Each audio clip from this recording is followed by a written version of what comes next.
Hello বন্ধুরা, তো কেমন আছো তোমরা সবাই? আশা করি তোমরা সবাই অনেক ভালো আছো। আর দেখতে পাচ্ছ আমি রেডি হয়ে গেছি, একটু বার হব বাইরে খাওয়া দাওয়া করতে। আর বেরিয়েও গেছি, যেমন কথা তেমনি কাজ। আর এই দেখো দুষ্টু মেয়েটা কি করছে। তো এই যে বেরিয়েও পড়েছি। কি করছো তুমি?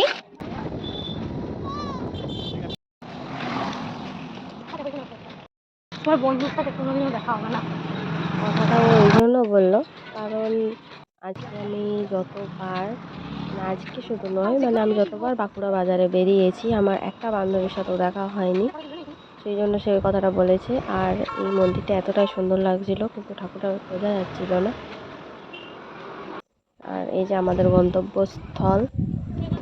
আমার তো মানে বড় বড় রেস্টুরেন্ট থেকে এরকম মানে স্ট্রিট ফুড, রাস্তার ধারে ফুটপাতে যে দোকানগুলো থাকে সেগুলোতে খেতে বেশি ভালো লাগে। ঠিক আছে, তো এই যে আমরা পিৎজা অর্ডার করে পর ফুচকা খেতে যাচ্ছি।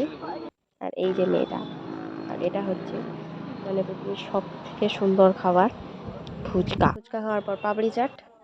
তারপরে আমরা দেখতে এলাম পিৎজাটা রেডি হয়েছে কিনা। তখনও রেডি হয়নি, তো তার মধ্যেই আমি একটু এই মায়ের খ্রিস্টান কলেজের মাঠে খেলা হচ্ছিলো তো সেটা দেখছিলাম।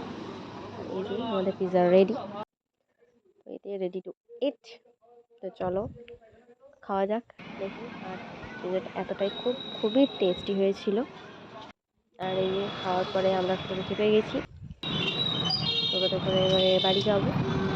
আর এটা হচ্ছে ভৈরব স্থানের কালীমার মন্দির। আর ফিরতে ফিরতে সন্ধে হয়ে গেছে। আর তার মধ্যে আমরা রাতে ডিনার নিয়ে নিয়েছি বিরিয়ানি, এটা একদম ফেভারিট।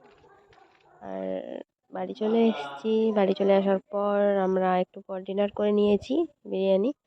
তো আমি খাই। চলো দেখা হবে পরের ভিডিওতে। আজকের মতো টাটা, সবাইকে গুড নাইট।